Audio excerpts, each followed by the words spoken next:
ज़िंदगी में जो पहला स्टेज ड्रामा देखा था वो पंजाबी के खूबसूरत शायर लख्त पाशा का लिखा हुआ था। नाम था उसका हनेरे दा पंथ, यानी अंधेरे का सफ़र। उसमें एक लड़का घर से दही लेने के लिए जाता है। रास्ते में उसे मुख्तलिफ किरदार मिलते जाते हैं। सियासत पर, फ़लसफ़े पर, जिद्दोजहद पर, आर्ट पर बहसें होती हैं। मुझे ये तो याद नहीं कि आखिर में लड़के को दही मिलती है या नहीं मिलती, लेकिन मुझ समेत ड्रामा देखने वाले सब अपने आप को दानिश्वर ज़रूर समझने लगे थे।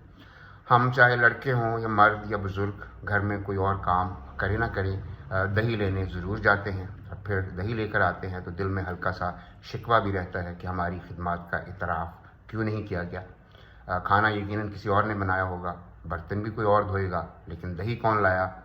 मैं। तो अंधेरे के इस सफ़र में मेरा मेडल कहाँ गया?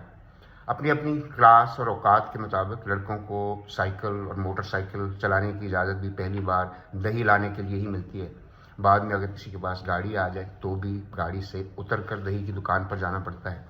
और फिर वही शिकवा जो पहले घर वालों से होता था, दही की दुकान वाले से भी होता है, क्योंकि वो 1 किलो ख़रीदने वाले में, 2 किलो ख़रीदने वाले में, या उस बच्चे में जो आकर कहता है कि मुझे बस 60 रुपये की दही दे दो, कोई तफरीक नहीं रखता।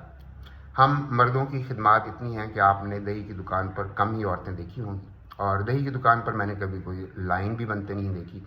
एक हमेशा हजूम सा होता है।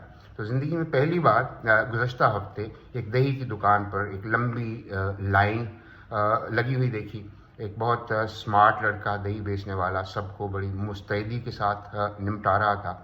कतार में बच्चे, बूढ़े, मर्द लोग बिल्कुल आराम से खड़े थे, कोई शिकायत भी नहीं कर रहे थे।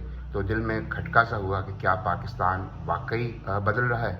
और फिर जश्न आज़ादी के इस मौसम में दिल में एक उम्मीद सी जागी कि अंधेरे के इस सफ़र में जो ख्वाब पहले अल्लामा इकबाल ने देखा था, जिसको कायदे आज़म पूरा नहीं कर पाए, उसके बाद फील्ड मार्शल और ज़ियाउल हक और शरीफ और भुट्टो और इमरान ख़ान, वो भी पूरा नहीं कर पाए, बल्कि हमारे लख्त पाशा भी पूरा नहीं कर पाए।